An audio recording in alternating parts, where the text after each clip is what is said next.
आपकी नज़रों ने समझा कि आज के एपिसोड में राजवी आकर अपनी काम वाली को अपने साथ ले जाते हैं और उसे सारी सच्चाई बताते हैं। वो तो रो रो कर उसकी बुरी हाल हो जाती है। दर्श राजवी को बताते हैं कि झुनझुनवाला अंकल की मौत हो चुकी है और उन्होंने ही उसका आंखें दी है। और दर्श को ये भी लगता है कि उनकी फैमिली ट्रबल में है। वो जो बच्ची आई थी वो झुनझुनवाला अंकल की ग्रैंड डॉटर थी। उसकी माँ ने अपने आप को शराब में डुबो लिए है। ये सब कुछ सुनकर राजवी को ये यकीन नहीं होता कि सच में ऐसा हुआ है। राजवी कहती है दर्श से कि तुम्हें उनसे फ़ोन पे बात करनी चाहिए। दर्श को भी लगता है कि उन्हें उनकी मदद करनी चाहिए, चाहे कितनी भी मुश्किलें आए, चाहे वो चाहे या ना चाहे।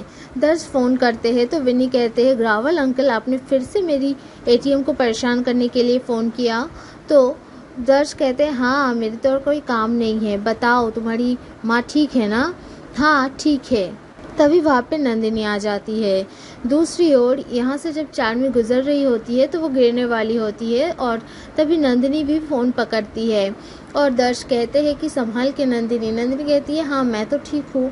तो दर्श को ऐसा लगा कि क्या हुआ, मैंने तो यहाँ नंदिनी को कहा अजीब औरत है, ये रिप्लाई दे रही है। नंदिनी को लगा कि दर्श ने उसे कहा, लेकिन दर्श तो उसे पहचान ही नहीं पा रहा है, शायद उसने कुछ गलत सुन लिया होगा। तो नंदिनी फ़ोन कट कर देती है। दर्श राजवी और नंदिनी यानी कि चार्मी से कहते हैं कि नई मिठाई की रेसिपी वो कारीगरों को सिखा दे। एक्चुअली वो खुद ही बना के दिखा दे, आज नहीं 2-3 दिन बाद।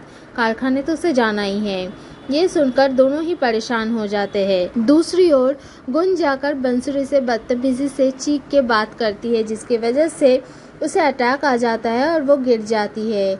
और एक मौका मिल जाता है गुन को कि कैसे दर्श भाई के सामने सारी सच्चाई लाई जाए। दूसरी ओर नंदिनी और विनी जब सो रही होती है, अचानक से एक आवाज़ से वो लोग डर के उठ जाते हैं और डंडे के साथ बाहर आकर देखते हैं कि दर्श दीवार पे छेद कर रहे हैं ड्रिल मशीन के साथ, इसीलिए इतनी आवाज़ें आ रही है। दर्श कहते हैं गुड मॉर्निंग और कैमरा फिट कर देते हैं। कहते हैं 100 किलोमीटर के अंदर जो भी आएगा इस मॉनिटर में दिख जाएगा पहले ही।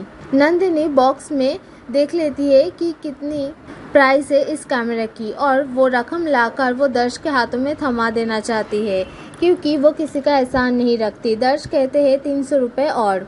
तो नंदिनी कहते हैं इसमें तो 6000 है, 300 रुपये किस चीज़ की, वो भी दर्श दिखा देते हैं नंदिनी को।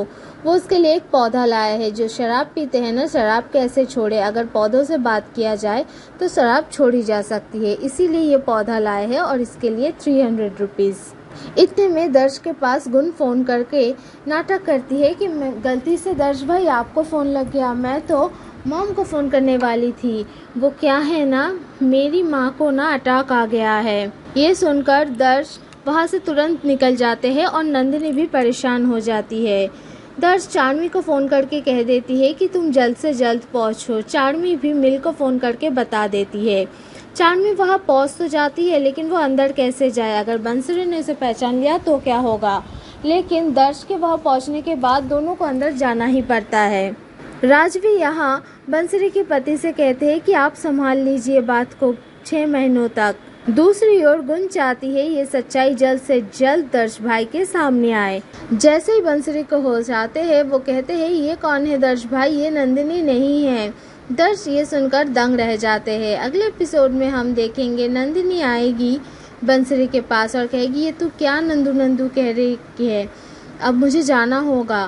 तभी मिल के सामने आ जाएगी नंदिनी। नंदिनी को देखकर मिल चीख उठेगी। अगले एपिसोड के लिए हमारे चैनल को like, comment, share and subscribe करें।